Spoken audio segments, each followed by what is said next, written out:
Children's voices can be quite powerful. We may be small, but we have opinions as well.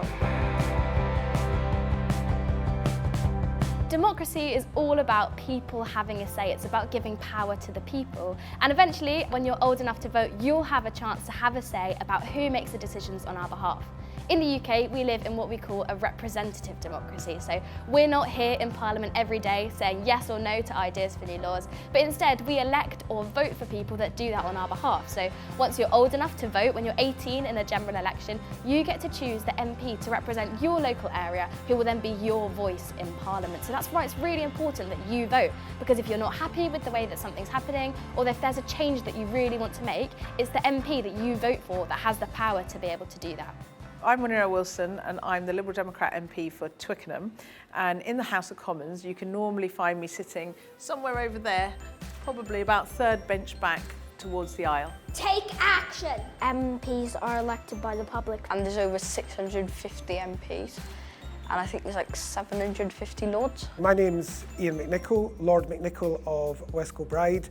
I am one of the Deputy Speakers in the House of Lords, and I am also frontbench spokesperson for the Labour Party. I'm Alexander Stafford. I'm the Conservative Member of Parliament for Rother Valley in South Yorkshire. You vote for the Prime Minister, the councillors, MPs, and it's fair because like some people can decide if they like them and if they don't like them, and whoever wins like kind of like a fair vote.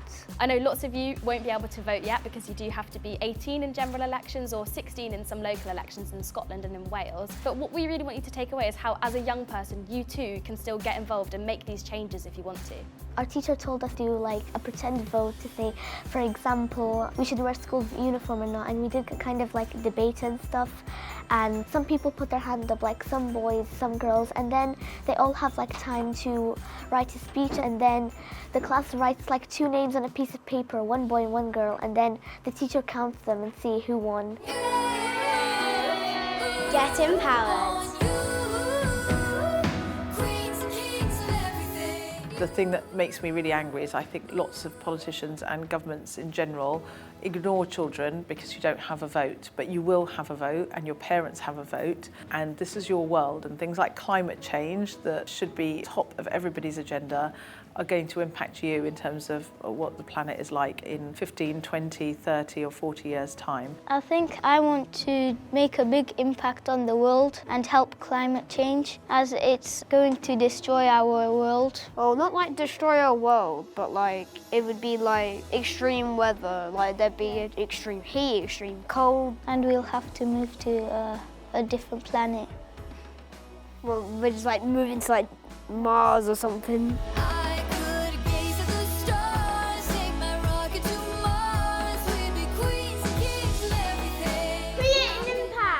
So if you're interested in the environment and want government to make some real proper changes, you could write to one of us in the House of Lords and we could raise those issues. We wrote a letter to our MP about the environment, and we wrote if there was any way we could go to school earlier. It was surprising because I didn't think we'd be allowed to contact them since we're only kids, and usually we're not allowed to do anything very responsible. It makes us feel more mature about it. Ultimately, Parliament is full of the people that actually work on your behalf, and they make the decisions that impact you guys, kind of from how much a can of cola might cost in the shop or the types of things that you might learn about at school. These are all things that Parliament get to decide on and all things that affect you. So one of the main messages that we really want young people to take away is how they can actually get involved.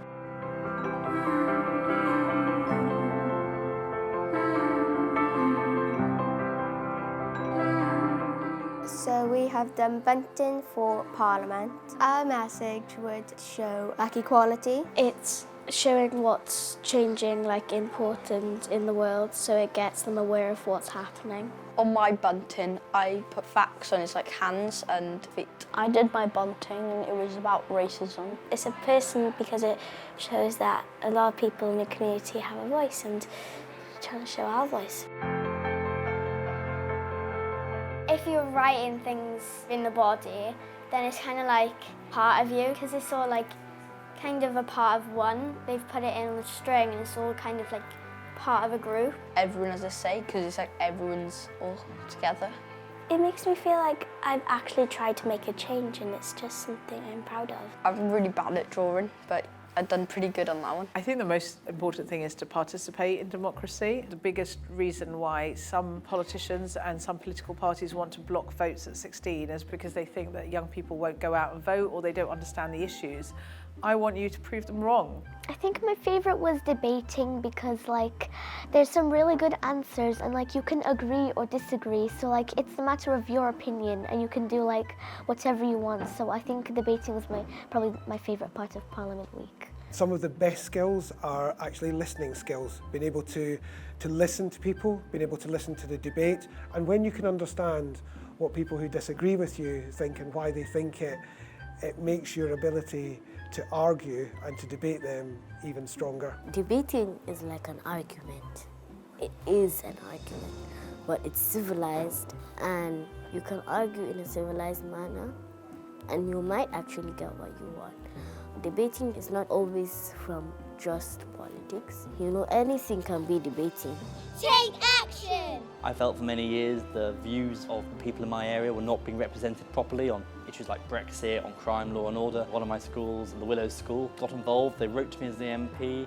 They sent me letters to talk about what they wanted to see. And it's really important that young people, even those who can't vote, can actually feel part of democracy. It's not just people down in London making decisions about things that don't impact you, but they're making decisions that affect the things that you do on a day-to-day basis. So I think it's so important for you all to learn about what happens here in Parliament, because also one day you'll be voting for the people that work in here and make those laws.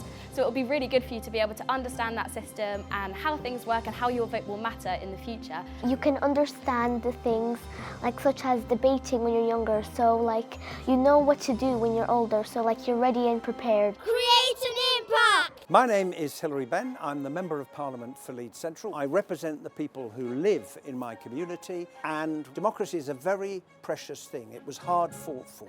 It's fragile, it needs to be nurtured, it needs to be protected. It's our Parliament, it's everybody's Parliament. It's here for the people of the country. So my name's James Daly. I'm the Member of Parliament for Bury North. I, as a Member of Parliament, want every single person, no matter their age, in my constituency, and I know my colleagues share this view as well, to be involved in how the decision making in this country is made. Make sure that you are able to speak to either your Member of Parliament who can stand up on the green benches in the House of Commons and say, I've been speaking to young people in my area. They want action on climate change. They want votes for people who are 16. If you are there, if you have a voice at the table, you can change things for the better. We've learned that Parliament writes a bill and then ping-pongs it back. Yeah, on a new law, and they send it to Lords and Baronesses. They make some changes, send it back. It basically repeats and repeats, and then when they finally agree on something, they make the law. Get informed! We love seeing loads of young people come to visit Parliament. Often there's a lot of overwhelming excitement. They get to see the places that they've seen on TV where kind of the people with the power to make decisions actually work. Every day I'm voting on issues that affect the whole country. During the COVID pandemic, I was speaking on health for my party, so I was often involved in debates about new rules and restrictions, and I was particularly concerned when families could get together in groups of 6, for example, whether children could be included in that number, because that meant that often children couldn't see their grandparents during the pandemic when restrictions were eased a little bit. And so I, along with other MPs challenging those rules, did help to change them. It's kind of interesting listening to the ideas or the opinions of people as they come to Parliament, because sometimes they've seen it a lot on TV, and when they actually come and visit in person, things look a little bit different. Like, one of the things I often hear is that the House of Commons chamber is actually a lot smaller than people kind of would expect it to be when they see it on TV. The room is actually only made to hold a kind of just over 400 of the MPs, even though there's 650. One thing you'll realise is what you may see on television, maybe Prime Minister's Questions is the one a lot of people see, is that's not actual real politics. That's a show, it's a theatre, it's sort of two sides which come together for half an hour a week to do battle. Majority of politics goes on in committees where you work on a cross-party basis to actually make the changes that help everyone. So if that puts you off when you see the sort of argy-bargy people shouting at you, don't. That's not real politics. Real politics is Labour, Lib Dems, Conservatives working together to come up with a consensual agreement. It's really exciting that they're opening the Elizabeth Tower. I haven't actually been up yet, and I'm really excited to go up myself. I've been to London a few times. I have seen it. It's really nice to look at. It's really, like, elegant. It's tall. Very tall. I've actually seen it. It's really pretty. It's like quite like golden, really. I thought it was just called Big Ben, but it's actually the bell's called Big Ben, not the tower. Obviously the Elizabeth Tower is actually Big Ben, so lots of people will know it as Big Ben, but technically you can't actually see Big Ben, and instead Big Ben is actually the name for the biggest kind of bell that's inside the tower. It's kind of an iconic piece of architecture. Lots of people will see it on things that relate to London, like postcards and key rings, so to actually be able to come and sort of see it yourself, and maybe even go up it, I think is a really exciting opportunity. I think it would be really cool to see it in person. I actually didn't know it was near Parliament. I thought it was like a tower on its own. UK Parliament is yours. Write to your MP, sign a petition, get involved. Write to your MP, write to your local councillor, because I know often when I go to schools and talk to children and young people, they're quite concerned about very, very local issues that impact them, like the state of the roads or what's going on in the parks. We've had people as young as 14 create their own petitions, got more than 100,000 signatures, and actually got them debated here in the UK Parliament. The reason you should learn about democracy is because it affects everything that you do just now and will affect everything in your life. It's so important that you get involved in UK Parliament Week and learn at Parliament, because it is your future, it is your voice. If you want to be heard, and if you want the country, your world, your family changed for the better for you, you have to stand up and say what you want. If you don't have that voice, if you don't speak about what you want, other people will make that decision for you. If you could take one thing away from this, I just want you guys to all get involved and to remember that UK Parliament is yours.